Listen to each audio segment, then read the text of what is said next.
We're gonna be safe and sound tonight. Time to do reforms to make the world a better place. Doesn't that make sense? So I think the issue is, put a pin in that. Now I'll mention I had Alex Jones on the show and I asked him, what if they're right? That, humanity is hurtling towards non-existence, extinction, because we're destroying this planet, stripping resources and just burning ourselves alive. Don't we need to do something? Is that possible? And Alex actually said, you're right. I think about that all the time. Yeah, maybe, but it's a very serious challenge. And then ultimately what it comes down to, hearing this from, say, Destiny or hearing what Alex thought about it, it's a question of your right to impose what you think is right for the rest of the world. And here's where the real problem comes in. If you came to me and told me, Tim, the world is on fire and it's going to end soon, I'd be like, that's a problem. What can we do to solve it? If I trust you. What if you're not right? What if you're just another crazy person like all the rest of the crazy people who thinks they know what the world needs? You've got fascists who think they know what the world needs. I certainly don't trust them. You've got communists who think they know what the world needs. I don't trust them either. So if someone comes to me and says, we must impose authoritarian rule over all of the people of the world to make sure we survive, I don't have any good reason to trust what you're saying. I want the world to survive. I want to mitigate these problems. I personally think we got a problem with climate change. And you even mentioned we got a problem with resources. But who do I trust? Who do we empower to put the boot down over everybody else? So a doctor once told me, I love this saying, people don't sue outcomes, they sue relationships. So here's my relationship with these elites at this point in time. They just lie about everything. So I'm actually fairly sympathetic to this line of thinking. If they said, listen, we're 7.8 billion people, normal trajectory, we're going to 9, maybe 10 billion. That's a fact.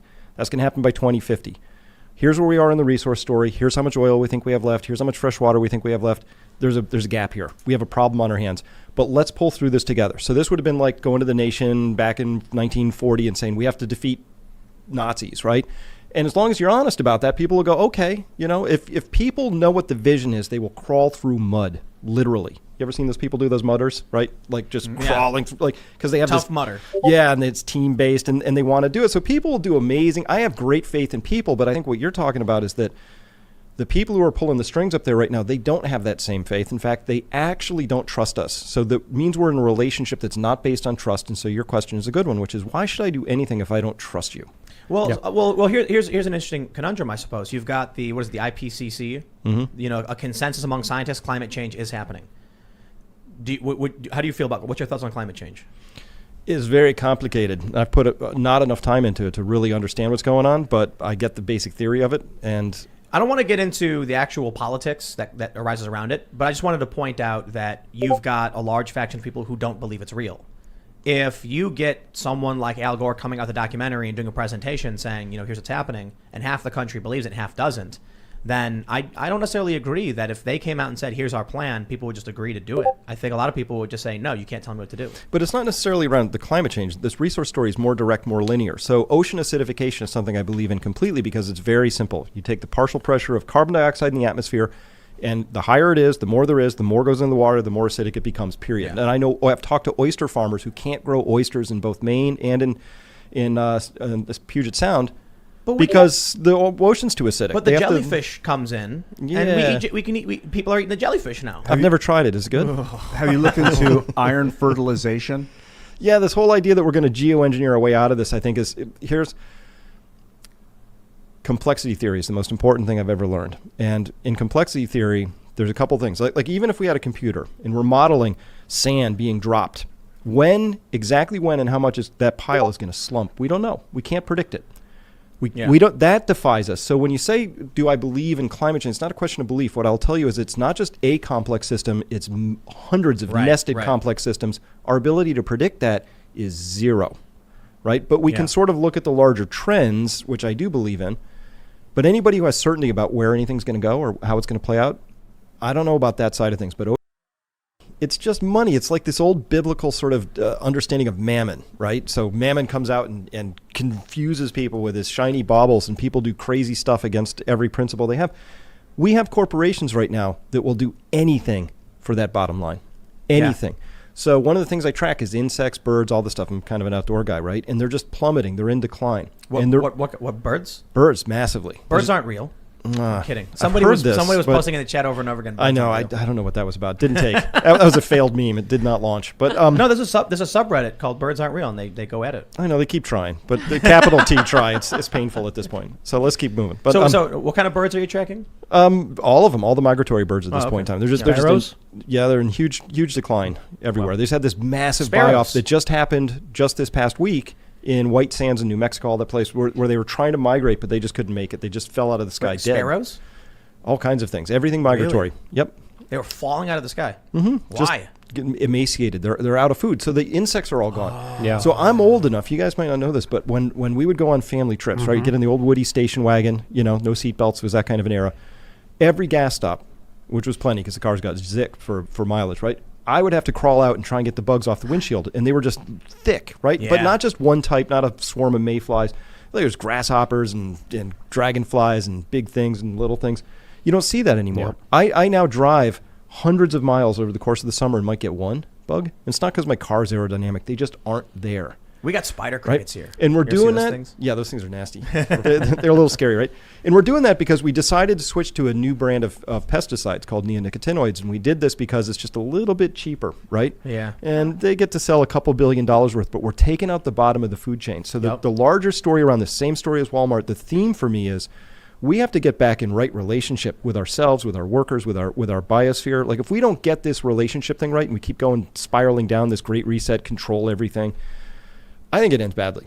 Regarding, I think people. Wait. Wouldn't the Great Reset help solve that problem? No, it would exacerbate it Why? tenfold because it's the same people, the heads of Monsanto, the heads of all these regulatory quote groups. Today, Joe Biden just picked a gentleman that's deemed Mr. Monsanto as the top head of the USDA today. Well, there's change you can believe in. Yes, exactly. And when and those are the same individuals bringing in the Great Reset. So we're gonna have Mr. Monsanto at the head of agriculture. That's gonna make everything right for you. I mean, I'm sorry, it's gonna be naive to believe any of these individuals because when you look at their track record, when you look at what Monsanto did, not just with Roundup, but with so many different instances that I could bring up here right now, it is absolutely dumbfounding why they are still allowed to be an entity that exists. It's crazy. You hear about the rat that was trying to eat a pigeon in New York City? No, they're that hungry, huh? Yup. They're all out of Cheetos and hot dog rinds. Well, and there's stuff. also a And story today of squirrels attacking human beings. Exactly. Yeah. Squirrels have been Yeah, they're attacking hungry. people in New York, biting people because they're getting desperate. Won't that help insects come back and ocean life come back? Up to a point. The work I do in the world is about this. We need a new narrative. So we live by stories, and we had this story that was running for thousands of years. Stop me if you heard it. Be fruitful and multiply. Right? At a time when that story came out and they were like, this is a kick-ass story, we need to use this. It's because, there were basically a few million people on the planet. We're at a different part of this story. And I think that's what the Great Reset people are wrestling with. I think they're doing it inelegantly. I think they're doing it, a little bit duplicitously. But we need a new story that says, how do we live within our means? How do we live within our ecological budget? Because what used to be, you could just sort of overshoot that and who cares, and it always bounces back. But now it's not bouncing back.